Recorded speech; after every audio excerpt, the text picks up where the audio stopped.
is the Montana Outdoor Podcast, brought to you in part by Rocky Mountain Truck and Trailer in Missoula, home of Boss Snowplows, CM Truck Beds, and Diamond Sea Trailers. Just go to rmtte.com for more information. And by Superior Hardwoods of Montana, home of the largest selection of in-stock high-end wood products and flooring in the western United States. Let them guide you through the woods at superior-hardwoods.com. Now, get ready for more fascinating topics and the most interesting people you will ever find in Montana's great outdoors. We offer new podcasts most every Saturday.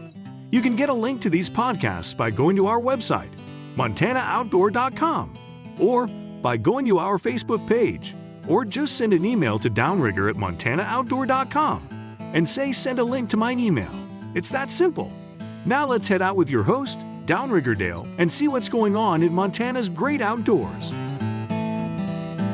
Thank you very much, Manny. And as Manny just said, I am Downrigger Dale with the Montana Outdoor Podcast. Man, we have been having so much fun here lately, doing all kinds of stuff. It's one of those times of the year where we start to shift gears a little bit. It's hard to believe, but yes, hunting season is like right knocking at the door big time. We've already had one podcast here with Sean Plackey. If you guys missed that, get on that one. He gives some great advice about calling in bulls, and I just love the information and the analogies he uses and that. And this time, if you remember last year we did it and we were able to, give you a lot of information. This time we even got some calls in there, and I think you're going to like how those sound. So be sure and check that one out. But speaking of bow hunting, I want to pull in a gentleman by the name of Ken Schultz. Now, Ken is with the Montana Bowhunters Association, and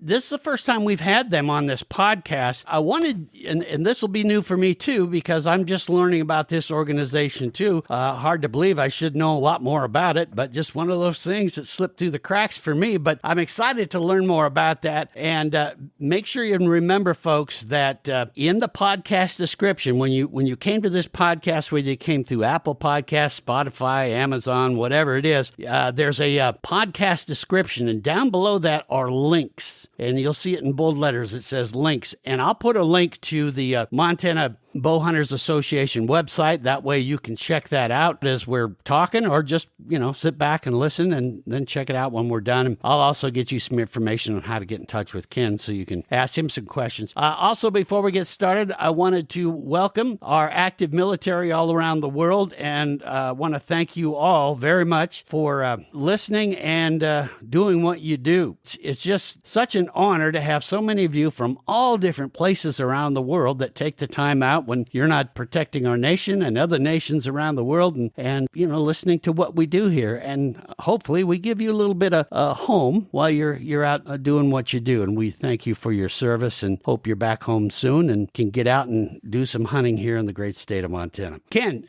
welcome to the Montana Outdoor Podcast. Great to have you on. Thank you. Yeah, it's this is going to be a lot of fun because I really want to learn about your organization and what you do.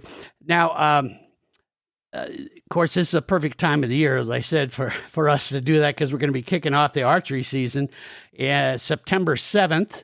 Of course, for those that were going after the 900 series antelope, that already got underway on the 15th of this month. It's hard to believe, 15th of September.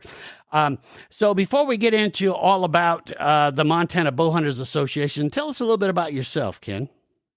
Well, I was born and raised on a farm and ranch in the Dakotas, big whitetail country. Grew up hunting whitetails all my life. Never really got into the archery side of things. Was more on the rifle and all that side of it. But then lived there till I was probably about 21, and then moved to Wyoming. Spent 10 years in Wyoming, loving the outdoors. Got just so in love with the mountains that I had no desire to ever go back to the flat hills of North Dakota. And then moved to Montana 31 years ago. And that's when I got into the archery side of things. I had a couple of friends that I met, and they said, "Have you ever tried bow hunting?" And I said, "No, I never have. Never even thought about it." And so they talked me into going out and getting my first bow, and the rest is history. I fell in love with it instantly. It was a lot of work to start. It was back 30 years ago when technology wasn't quite where it is today. But it was so much fun and such a challenge, and I love a challenge. So that's what drove me to try to get into the bow hunting side of things. And just like I said, fell in love with it, made a lot of good friends, met a lot of great people in the archery part of the country and all over the country, actually, and made a lot of great friends in the archery industry. So that's kind of where I kind of started and where I'm at today. Well, I think your story is very similar to a lot of people on how they get into bow hunting. It's always usually that good buddy that says, "Man, you got to try this," and we'll get into that a little bit later in this podcast and talk a little bit about some of the advances and things that have got more of us into it. Let's talk a little bit about maybe give us a brief history of the Montana Bowhunters Association. As far as how it got underway, if there are local chapters, it kind of just give us the whole nuts and bolts of that organization that you are the president of now.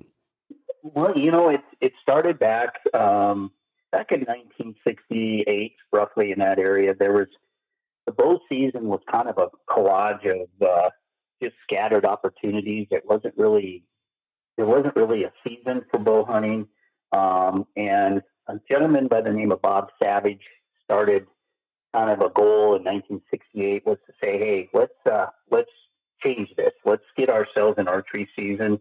And there wasn't even a listed archery season in the regulations at that time. And he worked very hard with the Fish and Wildlife and Parks and started getting an archery season, reinstatement of archery season in 1968.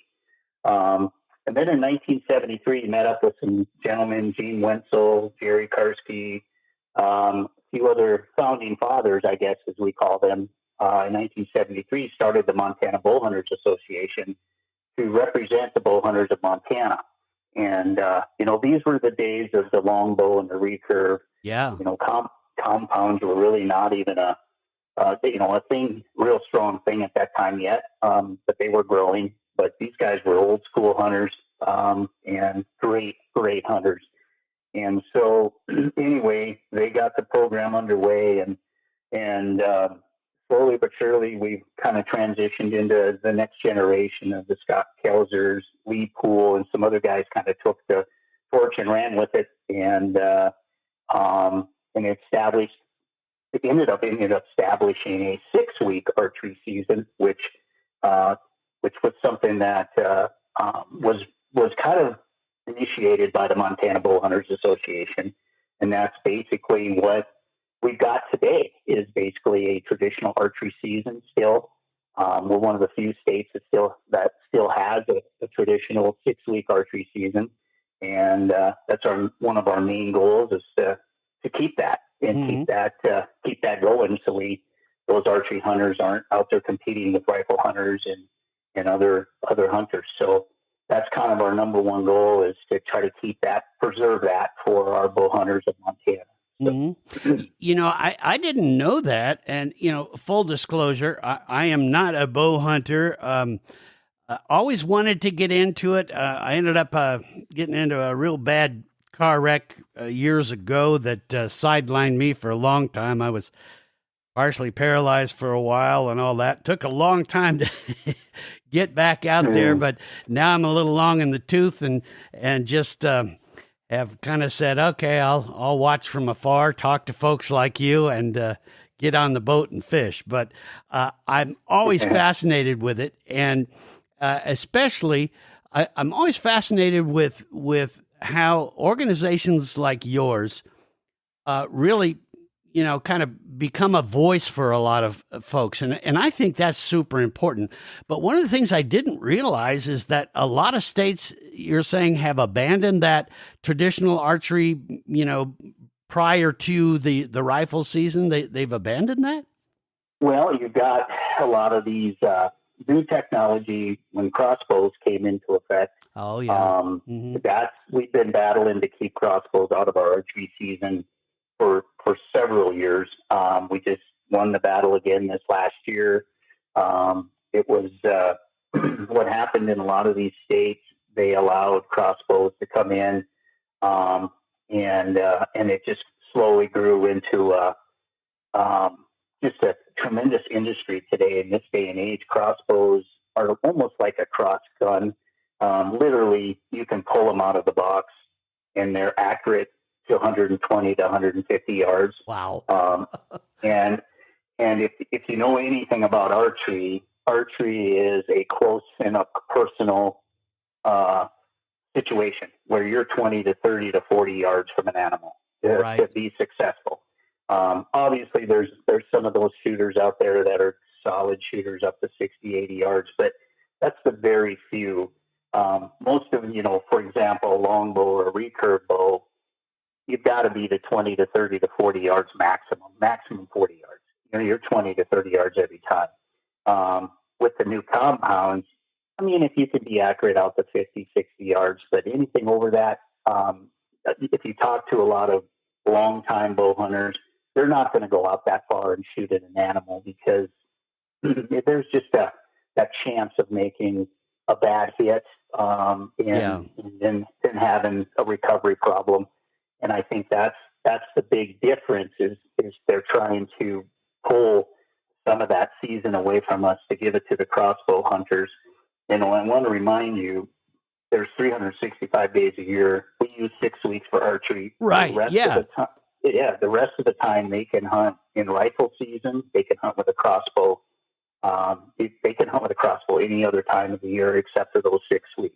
Mm-hmm. And so our comments, just leave it alone. Let us have our season and then go after them with the crossbow. Mm-hmm.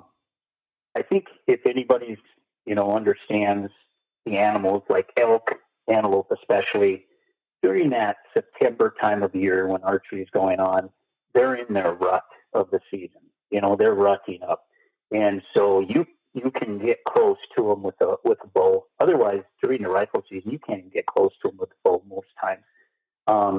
But if you're using a crossbow, I don't know how many times I've been within 60 yards of an antelope and never shot because I didn't feel comfortable with the shot. But with a crossbow, that animal wouldn't have a chance at 60 yards.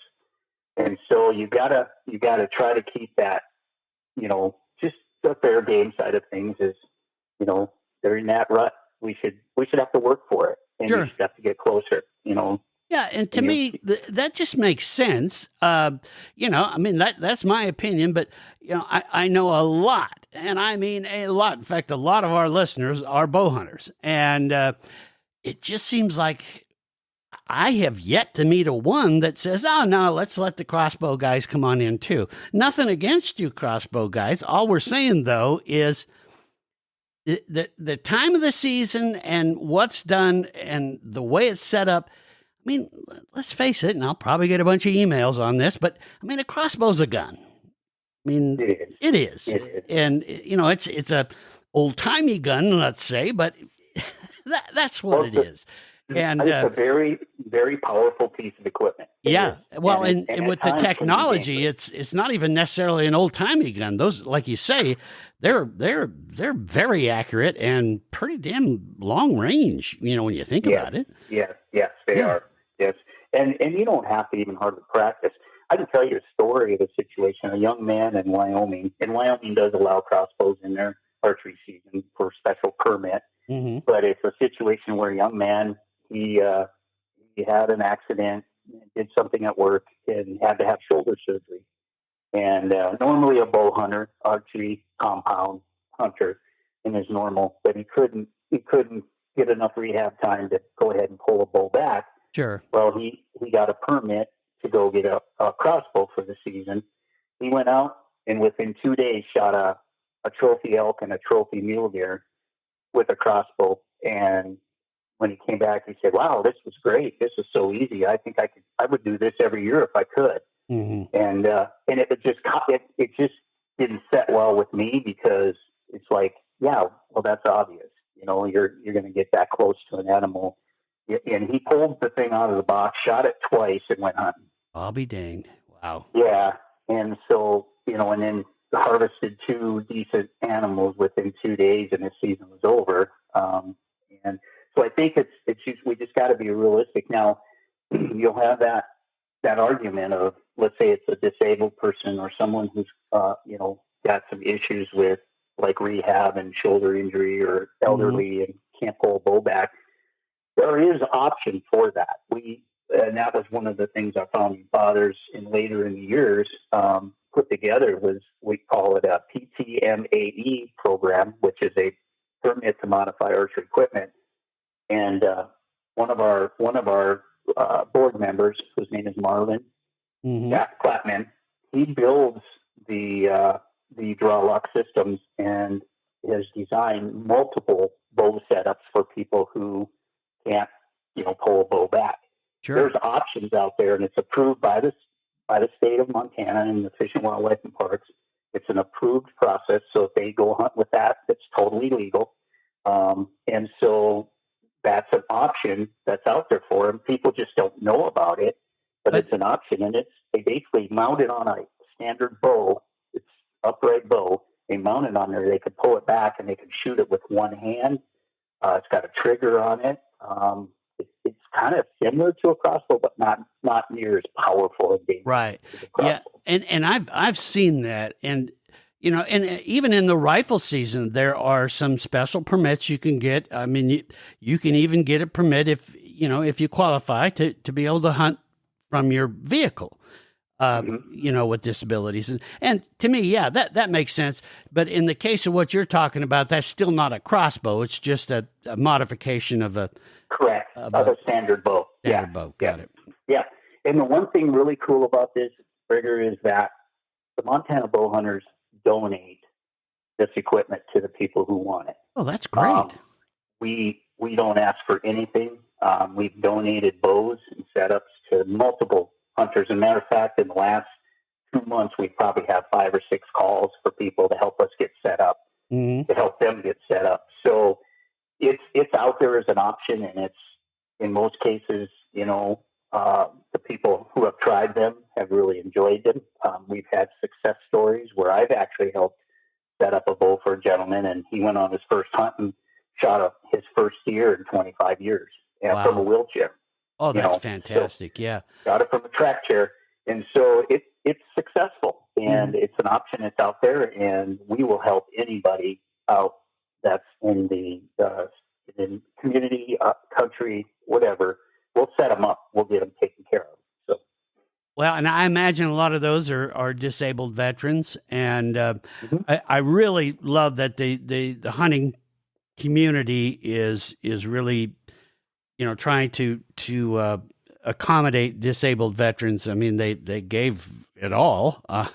Parts of their body often for us. So I think that's certainly the right thing to do. And full disclosure, I'm a little, on that side, a little biased towards it because I have a daughter who is a disabled veteran. So I totally get it. And I'm really glad to hear that you guys are doing things like that to help, because we want them back, going alongside us and enjoying their life and doing the things out there. So that is great. I'm glad to hear that you're doing that.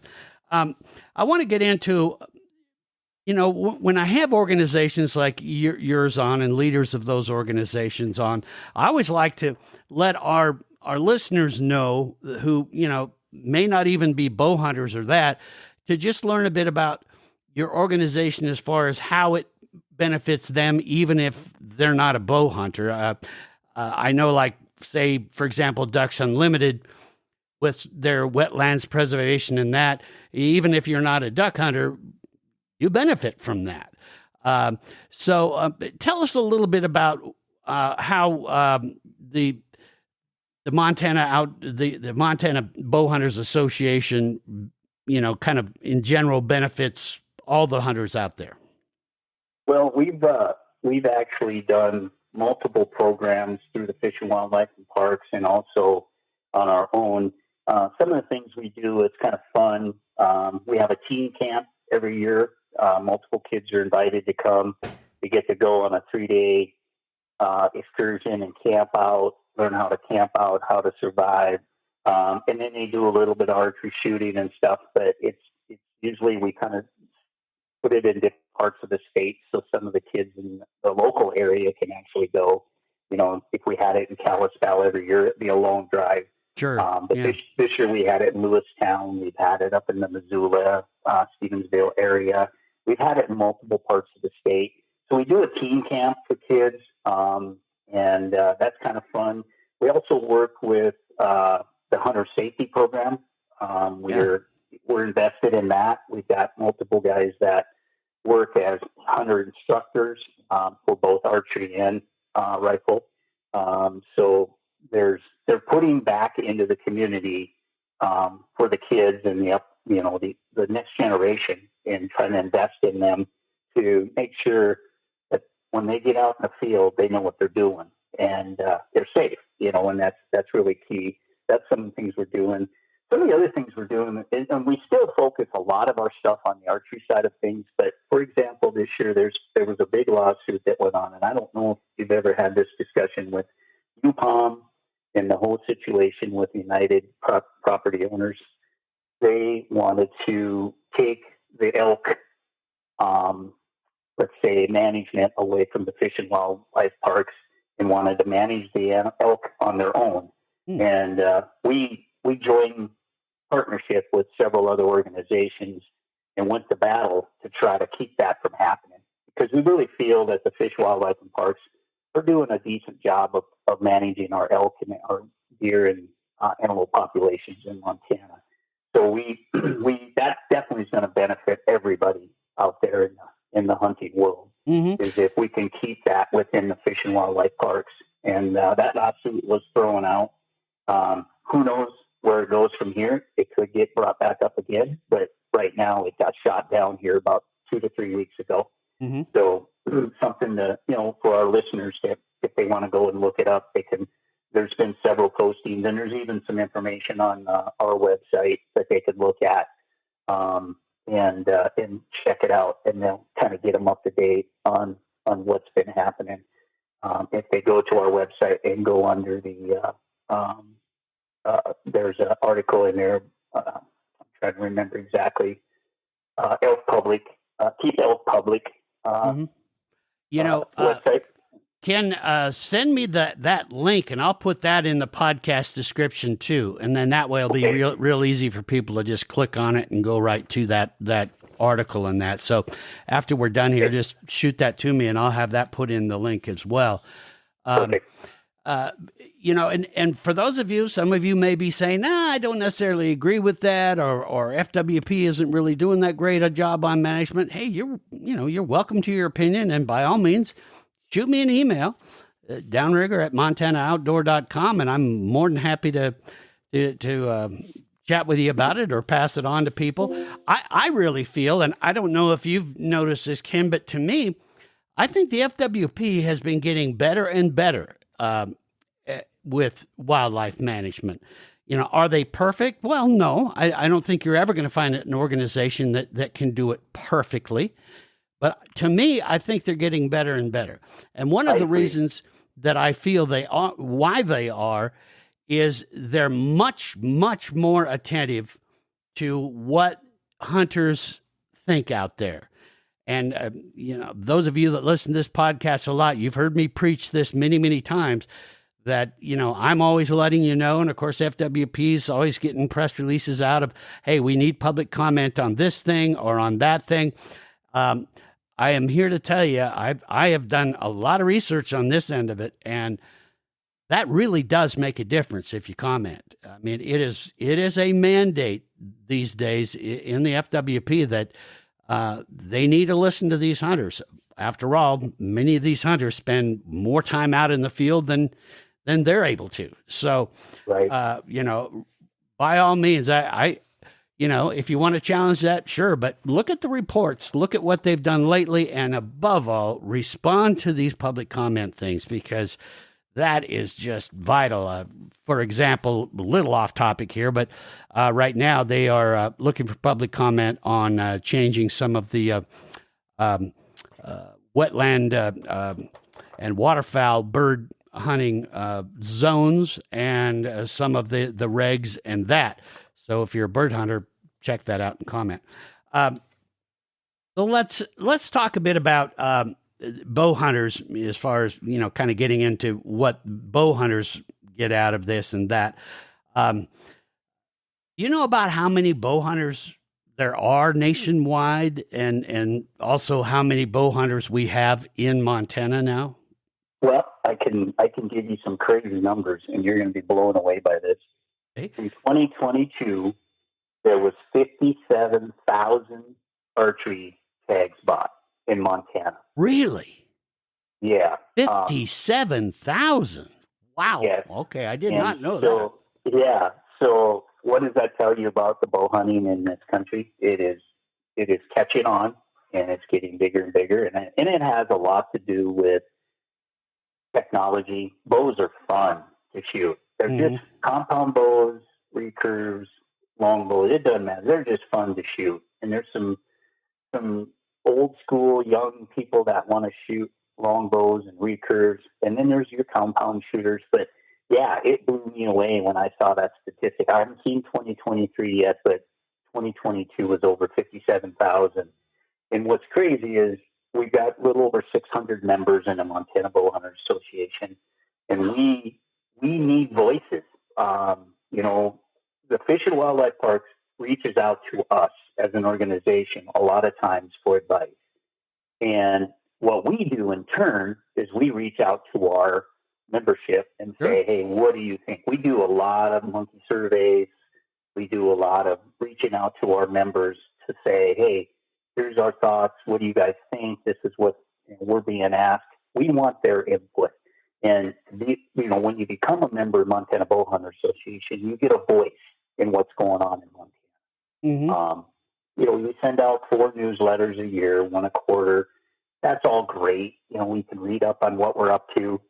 But when we do those surveys, you have a chance. And it's just like what you said earlier about when Fish and Wildlife reaches out to the public. We're reaching out to our members as well and saying, you have a voice in this. Give us your feedback. What do you think we should do? And we get a really good turnout, and a lot of times really good response from our membership. So you get a voice, you get to ask, you get to add to our plans. Does it all, we'll always go to the majority, what we think. And we move on from there. But we always send out something before we make a decision as a board or leadership. We always reach out to our membership first. And I really think archery. There's strength in numbers, exactly. Back in my other life, as they say, I was one of those evil. Of course, I wasn't evil, but one of those evil lobbyists. But in my case, I was with an organization. It was the National Federation of Independent Business. And so what we did was represent the small business owners out there. And I'll tell you what, it made a difference, because when our folks in D.C. walked into a room or in front of a committee meeting, they realized, wow, these guys have, dang near 1 million people behind them. Maybe we ought to listen to them. So, yeah, that does help a tremendous amount. Getting involved. The other nice thing about it is, you're out doing your own thing, and sometimes you just don't have the time to go to some of these meetings or these input things, and, putting your input through the organization when you can kind of takes care of it that way too. So that's a good idea. Now we're going to take a quick break here, Ken, and when we come back, I want to ask you about why you feel this has become so popular. So we'll do that right after this. Hey, I want to tell you a bit about one of the great businesses that is responsible for making this podcast possible. I'm talking about my friends at Superior Hardwoods of Montana. They're a well-established Montana company with origins starting way back to 1977. They've been proudly serving the Missoula community and, far beyond that since then. Yeah. So no matter where you're listening, they can help you. Now, again, if you have been listening to this podcast for a while, you know that some of the things Superior Hardwoods is most known for are their extraordinary flooring lines. In fact, a majority of those are manufactured right there in their lumber yard in Missoula. And speaking of flooring, they just introduced the Timeless Pre-Finish series. Now, this is a series designed to simplify the overwhelming task of remodeling and replacing the old worn-out flooring in your home. This new series allows you to effortlessly transform any room pretty much instantly. This flooring is made in America and comes in pre-finished maple, hickory, white oak, red oak, ash, and reclaimed oak. It's just beautiful. It has a superior quality sealer and matte finish to it. Now, this totals 6 coats of durable protection on the floor. But along with all their different flooring lines and their acres of reclaimed beams and lumber, they also offer fantastic products to complete your remodel. Thousands of feet of alder molding and hundreds of square feet of stunning antique paneling. Just beautiful stuff. That's going to make your home feel special to you and your family and friends every time they come see you. It's kind of amazing when you think about it, but when you work with the folks at Superior Hardwoods of Montana, you'll be able to create a look for your home that says who you really are to all who stop by. I guess what I'm trying to say is it completes your remodel project to the point that your house just doesn't have a new look or updated look to it. No, it becomes much more than that. Not just a house you live in, but it is now uniquely your home. And it'll feel that way, not just because the project is completed. No, it will feel that way every time you and your family and friends walk through the door. That, my friends, is the difference that Superior Hardwoods of Montana makes. Stop by their showroom in Missoula, Montana today if you can, or give them a call at 406-251-2272, or just visit their website. It's a great way to get to know them at superior-hardwoods.com. That's superior-hardwoods.com, and let them guide you through the woods. We are back here on the Montana Outdoor Podcast. I'm with Ken Schultz. He is with the Montana Bowhunters Association, talking about bow hunting and about the organization, what it does and that. Again, if you folks want more information, go to that podcast description and get that. And you can even, there's some links on there. If you decide, hey, I want to enter that and join that organization, there's a link down there for you to be able to just join right away. Now, why do you think bow hunting, I mean, the number that you just gave us before the break there of in Montana, 57,000 bow hunters, and that's active bow hunters. They bought tags, right? Mm-hmm. Yeah. Exactly. So that amazes me. Why do you feel that this popularity has grown? I mean, do you think it's because of, people are realizing that there's more of a challenge to it? Do you feel it's because of the evolution of bow technology, all of the above? What do you see as what's of the above? Is it? Okay. Yeah, I think it's the challenge. I know that's what drove me to the bow hunting side of things, because it's the challenge of getting close to an animal, having to work very, very hard to get close to an animal.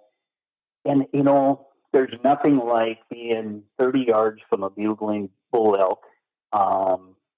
Even from a mile away, it's great to hear them. But when you're 30 yards from one and one bugles, I mean, the hair in the back of your neck is like straight up. It's crazy, the intensity and the excitement.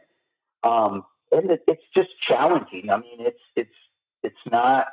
You got to have all the stars line up when you're out, hunting. Like, for example, if you're chasing an antelope or trying to sneak in an antelope, it's super challenging to get close to an antelope in the open area. I mean, yeah. It's just, you got to find them either in a bad situation or you got to be stealthy. I mean, super stealthy.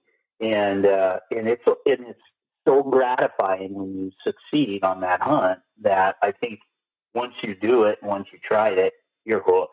I mean, and it's fun.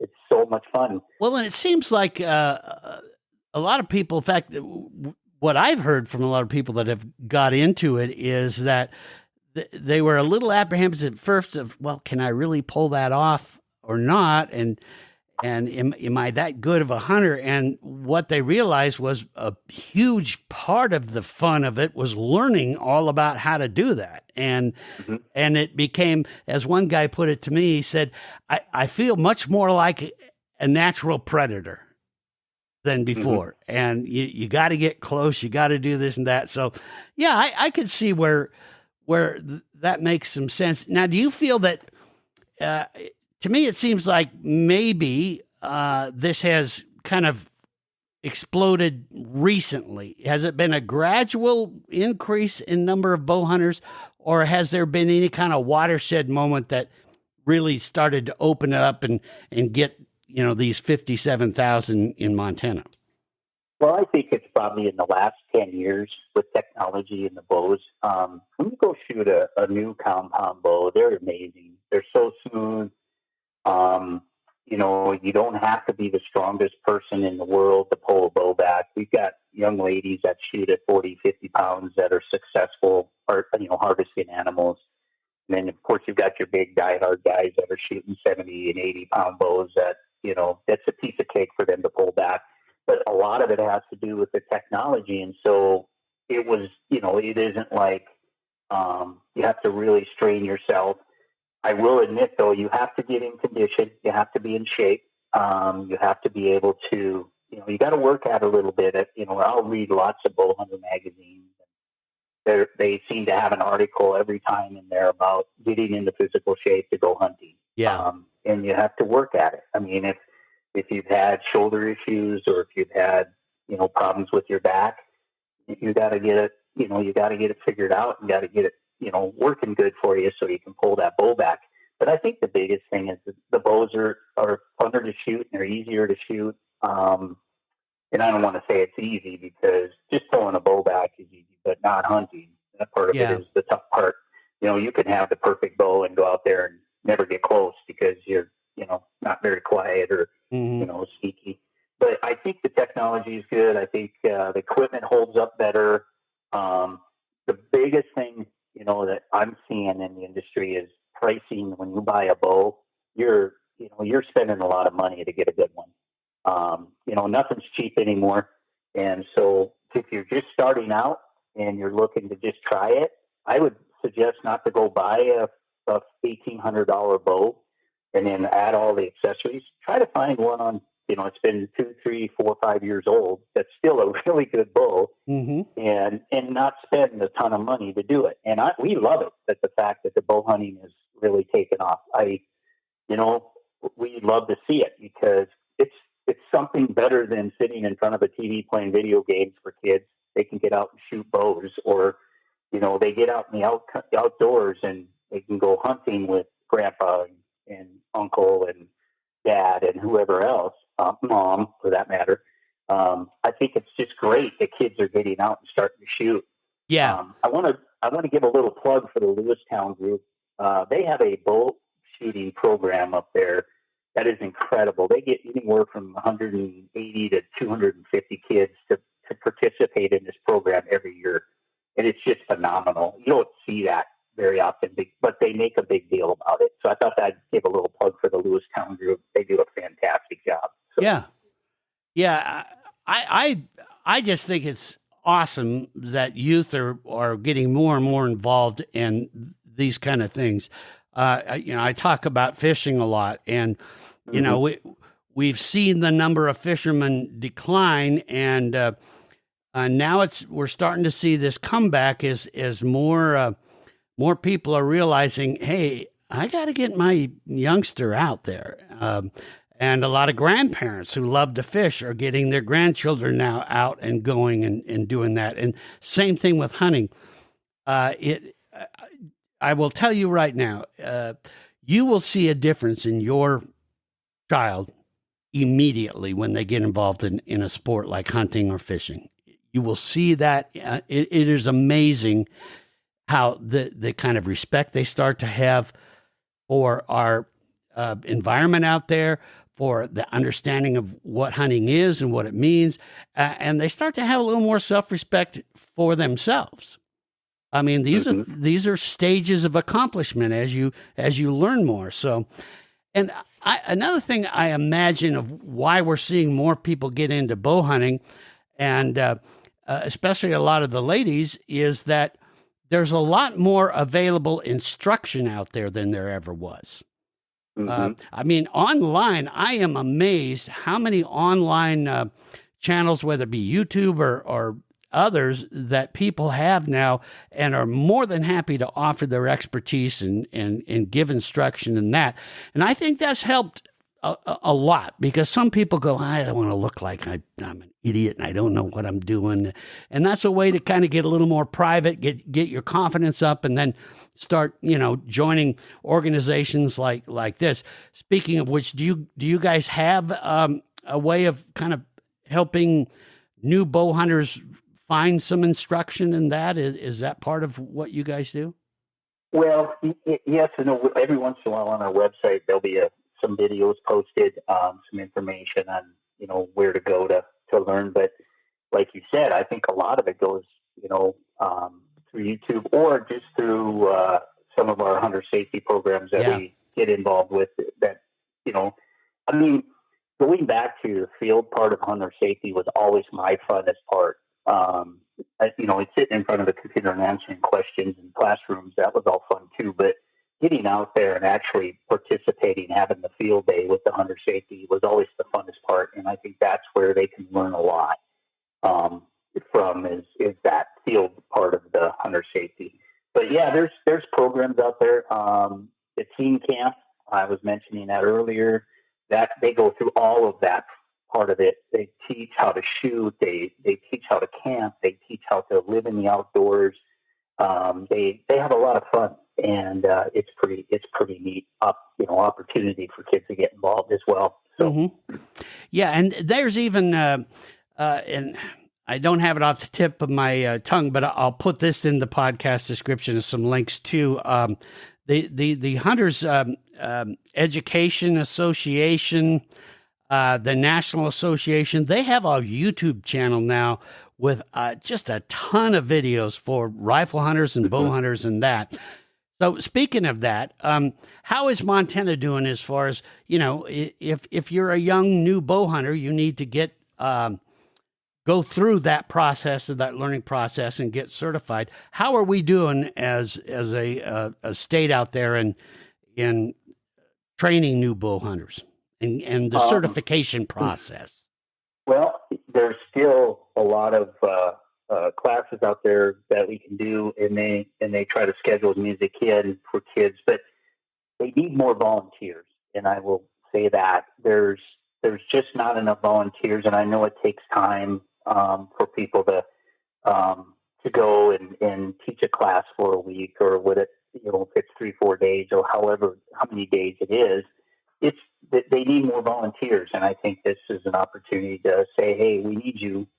We've got some folks that have been doing hunter safety for 30, 40 years, and they're just committed to it, and it's fantastic. But, at some point they're going to need to step away, and we need our younger generation of, hunters to step up and say, hey, I want to teach kids how to hunt and make an investment into our youth and in our next generation. So I think we definitely need more volunteers.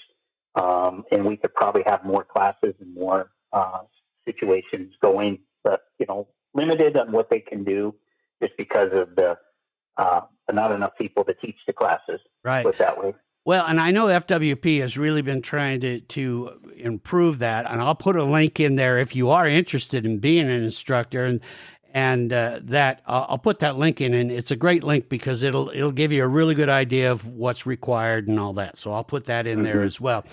We're going to take another quick break, and when we come back, I want to talk a bit about the future of bow hunting in Montana and what you see as some of the primary challenges that are coming up, and also what you see as some of the great accomplishments that have happened with your organization and others to continue this great sport along. So we'll cover that right after this. Hey, gang, thanks for supporting and listening to this podcast. I can't tell you how much it means to all of us that you're here. And speaking of support, we would not be able to do this podcast at all if it weren't for sponsors like Rocky Mountain Truck and Trailer. It is truly an honor to have Rocky Mountain Truck and Trailer on our team. If you own a trailer, you ought to think about adding them to your team too. They can service your trailer, and when it comes to repairing trailers, well, you won't find anyone better at it than Rocky Mountain Truck and Trailer. If it's parts you need to do your own service and repairs, well, they are the place for that. Another thing you may not know about Rocky Mountain Truck and Trailer is they install all kinds of accessories for the truck that pulls your trailer. Whether it's just the necessary items to help your truck get the trailer down the road perfectly, or all those gadgets and bells and whistles to dress your truck up a bit and, well, make it your unique style. And here's the best part. The folks that do all those repairs and installations are real technicians. They do things the right way and do it to such a degree of precision and reliability that you can roll down the road with confidence. Whether you need your trailer bearings packed, the whole thing rewired, or the right fifth wheel, or any kind of hitch installed, you're going to know that your trailer is ready to haul what you want worry-free. No matter if it's getting you and your four-legged coworker to the next rodeo or job, or just hauling a load to the dump, or getting the boat and RV to your favorite fishing hole, Rocky Mountain Truck and Trailer has you covered. And of course, if you need a new trailer, they can set you up with a brand new Diamond C gooseneck equipment, dump trailer, or whatever else you need to haul wherever you are going worry-free, happy, and looking good, too. Heck, they even carry an amazing line of CM truck beds that'll make your rig look and work like new. It's what they do at Rocky Mountain Truck and Trailer. They're in Missoula, or you can find them on the web at rmtte.com. That's rmtte.com. Rocky Mountain Truck and Trailer. Go see them. Back here on the Montana Outdoor Podcast, talking with Ken Schultz. He is the president of the Montana Bowhunters Association, getting a lot of great information about the organization and just about bow hunting in general. Let's talk about the future of the sport, Ken. What do you see the future holds for the sport of bow hunting in the state of Montana? Are things looking good?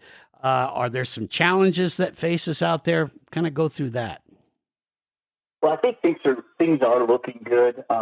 We continue to fight that battle, fight that cause, I guess, die on the hill for the crossbows and not get into the archery season. And is basically one of our main goals is to continue to preserve that for our future generations, for them to be able to hunt. Also, the management of the elk population and that, I think that still needs to be in the hands of the Fish and Wildlife and let them handle that. So we don't have some kind of a crazy elk slaughter, and we don't have the animals and the big game to hunt for our kids in the next generation. As bow hunting continues to grow, we need to continue to get that membership built to continue to fight these little things that want to sneak in and take over the archery season. Some of the things that we have represented, like this year, one of our past presidents, Stephen LePage, had initiated a proposal to have a moose and mountain goat archery season, early archery season, along with the bighorn sheep. And that got passed by the Fish and Wildlife. So now we have an early archery season for those people who draw a tag for a sheep or goat or a moose. They can go out earlier and hunt a few weeks before the season of rifle opens up. I believe around the 15th of September, somewhere in there, that the rifle season opens up. But they have a couple of weeks prior to that to go out and hunt with archery, which just it's gonna encourage more guys to try archery, because what a great story. I mean, go shoot a bighorn sheep with your bow. That's a challenge. I mean, that's or a mountain goat.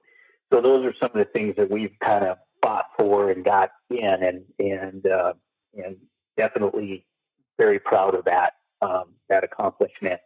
And then I think the continue to promote the PTMAE.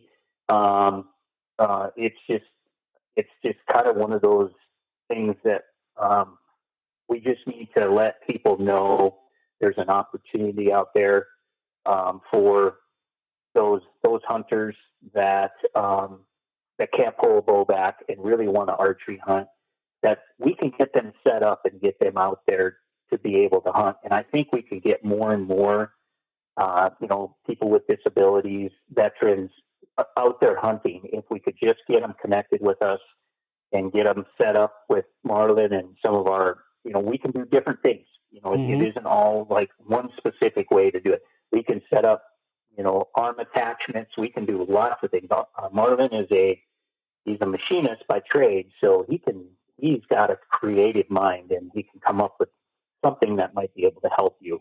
So I think that's kind of the future. I think is very bright. I think we just need to be able to get that message out to the folks that want to really bow hunt. So,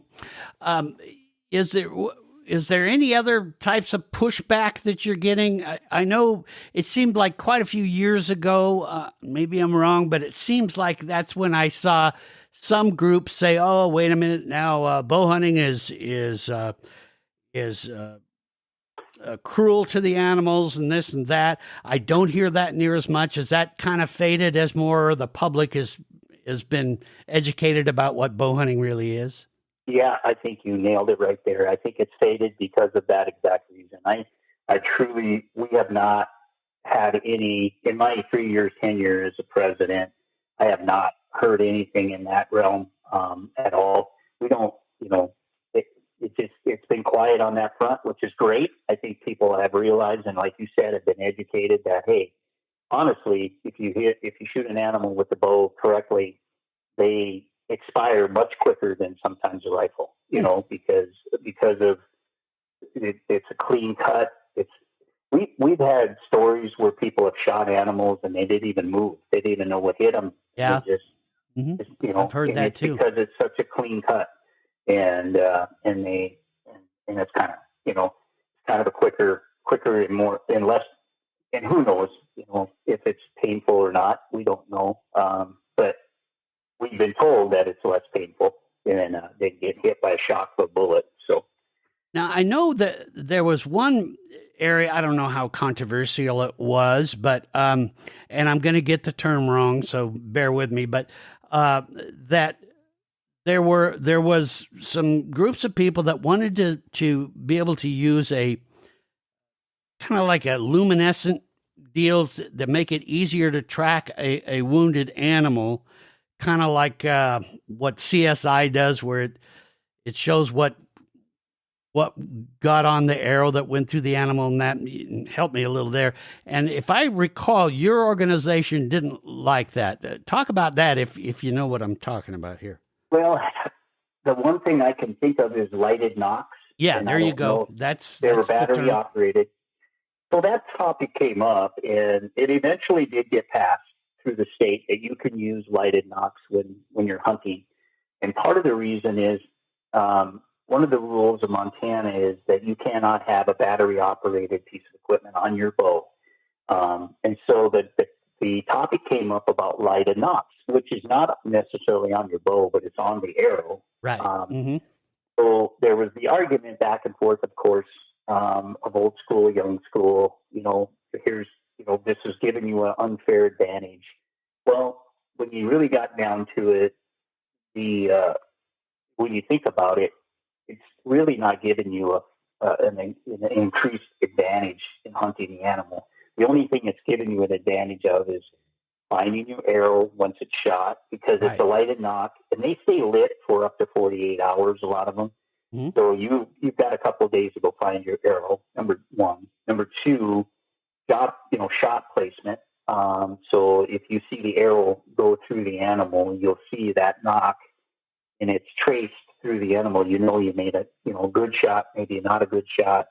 But I think that's for tracking purposes, that you're going to be, Mm-hmm. you might have shot in a really bad spot. So you've got to work at it. And maybe you need to let the animal have, 3-4 hours to expire versus chasing them. Right. So I think there was that the issue, the topic was there an advantage gained by using it? And it came down to, well, the knock is actually on the arrow and it doesn't give you an advantage. Okay. To the hunting side of things, it gave you an advantage to find your animal and to find your arrow. And like I said, these arrows are getting expensive. I mean, it's nothing to spend $30 an arrow with your broadhead, your knock, your arrow itself. I mean, $20 to $30 an arrow is nothing. And so if you can find your arrow and know if you've got blood on it, if you don't have blood on it, what kind of blood you have on it, because, if it's a lighter, peaker blood with some foam, you've got lungs, that's a good thing. If you've got dark blood on the arrow, then, you might have a liver shot. You might have to let them, give them more time to expire. So I think that's where the argument came in. And it finally came down to Hope and Young approved it first. And then a year or so later, the state of Montana went ahead and approved it, and it passed. So your organization is not trying to stop that or anything like that? No. Okay. No. All right. We support it. Good. Okay. Let's talk a bit. I really appreciate all the time you're giving me, and I haven't even got to all the stuff, so I'm going to have you come back. But I do want to talk a bit about why someone, if there's a bow hunter out there right now that's listening to this and saying, well, okay, I still don't quite get why I should join this organization. Talk a bit about why you feel the average bow hunter out there should become part of the Montana Bowhunters Association. Oh, strength in numbers. You got a voice. It's a volunteer. All of us volunteer our time. And we are doing everything we can to protect those 57,000 tag owners out there in Montana. And, if we've got strength in numbers, we need more young hunters to step up and really offer their input as well as their time to serve, if that means serve on a board or on one of our committees. You don't have to be a board member to serve on one of our committees. We have multiple committees that we have, that one of them would be legislation, as far as, we constantly are dealing with legislation changes trying to come through. We have to stay on top of those things to try to represent our bow hunters in Montana. But I think the biggest thing is you have a voice, you have input. We'd love to have you a member, and it's $25 a year. Oh, geez, for a membership. That's nothing. That's very reasonable. Yeah. So it's not like you're having to skip a month at the gym to pay for it. You can still pay for it, and if it comes down to it, I'll buy your membership. I've bought multiple memberships for young guys that I would love to see, get involved and be a part of our organization. But I think we need you. I mean, it's kind of like the Army. We need you. I mean, we need those, especially the younger generation. We've got a lot of our board members. We're all getting a little long in our tooth, and I think it would be great to have some young, up and coming energy to come in and kind of take the reins and run with it. So, and as far as why your organization will take a position one way or the other, is that just dictated by the majority of your members? Is that how it works? Pretty much. Yeah. It's definitely, we look for the majority of our members, and that's why it's real important when we do send out those surveys that you respond. Right. Because we really need as many responses as we can. It gives us a true picture of where our membership is at. Yeah, well, and I imagine it's helpful because sometimes, when we're not bow hunting, we have careers and all kinds of other things. Sometimes we don't even know that there's an issue out there. And so belonging to an organization like yours is also just a great source of information to say, oh, heck, I didn't know they were trying to change that, Yeah. We send out emails on a regular basis. We communicate. Of course, we have the newsletters that we send out on every quarter. Then you get a chance to post some of the pictures. We have a gallery and some other things in the newsletter. You can show off your successful hunt. But yeah, we try to communicate as much as we can. We send out blasts quite often to let everybody an update our membership so they know exactly, what we're out there fighting, and number one, how things are going and updates. Yeah. Now, this next question might be a tough one for you, but what do you feel are, say, the top 2, 3, 5 issues or things that the Montana Bowhunters Association has done that you are most proud of? Well, year after year after year, number one is to keep crossbows out of the traditional archery season, our 6 weeks, to not give up the 6 weeks that we have. And our founding fathers obviously did all the legwork on this. They're the ones who got the season initiated, and in years and years and years of leadership have kept it that way. And I think that's the number one we're so proud of. The second thing is the relationship we've built with the Fish, Wildlife, and Parks, to have a voice, to have them reach out to us at times, to work with us to say, hey, what do you guys think? Hey, we need your input. Do they do everything we say? No, but for them to reach out to us, we built that relationship. They trust us. They trust our decision-making as an organization, and they know how we handle things as far as reaching out to our membership and getting feedback before we jump into anything. So I think that's another thing that I think we can be super proud of. And then also, just some of the things with the PTMAE, building the draw lock systems and helping disabled and veteran, men and women that want to go out and archery hunt, helping them go out and actually successfully harvest an animal for the first time. And you don't know how long on some of these guys and gals. And I think the fact that we've continued to keep that program going, and we continue to sponsor it and work and for us to get it approved by the Fish, Wildlife, and Parks as an actual program that is actually approved, I think is fantastic. Yeah. Yeah. Any events before we go? Any events or things that are coming up that folks should know about that your organization is doing? Yeah. So coming up, in basically we've just gotten through our busy season with the camps, but coming up next spring, obviously, will be our big NBA convention, which is going to be held again in Great Falls this year. We had a tremendous turnout. We did not turn people back, but we had a lot of people come to the door and wait for an opportunity to get in the doors. Wow. 250 to 300 people showed up for our convention, and we had a tremendous speakers. We had classroom sessions for, drop hunts into Alaska, all over to grizzly bears, to how to handle grizzly bears, and then of course auctions were fantastic, had great prizes. So coming up, it's usually around the end of March, first part of April.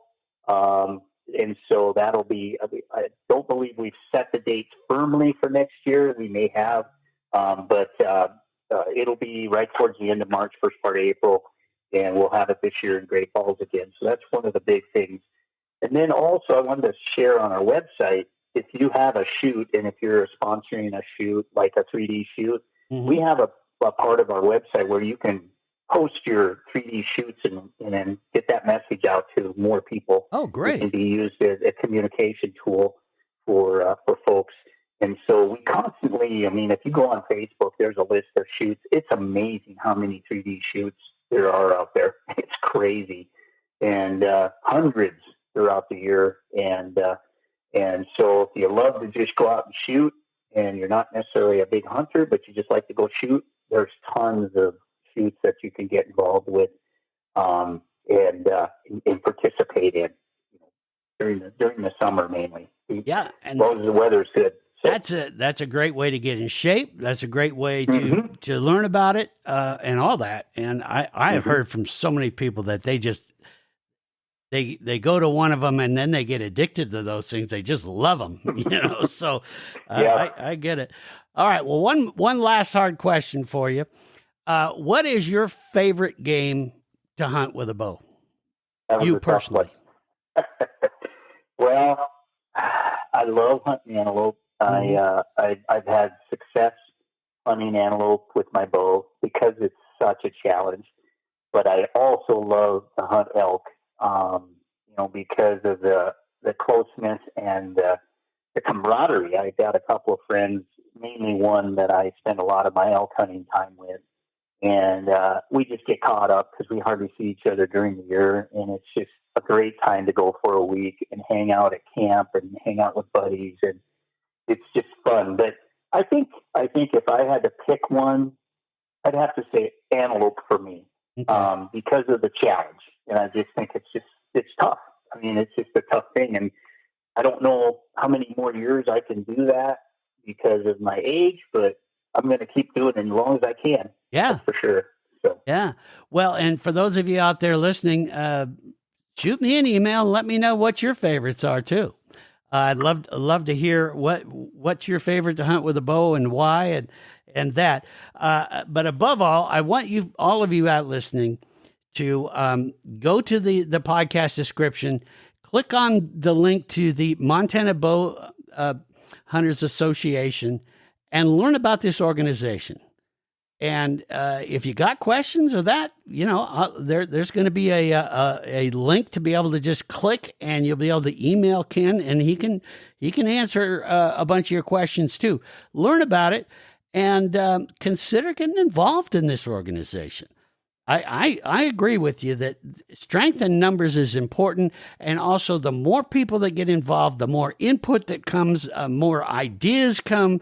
It helps ensure the future of the sport, and so I think it's great. And if you disagree with me, hell, okay, well, that's fine. I'll listen to those things too.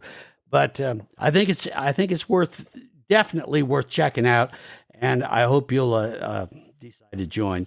And I really want to go ahead. I did want to add one more thing on our website. If you go there and you scroll down on the main page, there's a video that's called NBA Founding Fathers.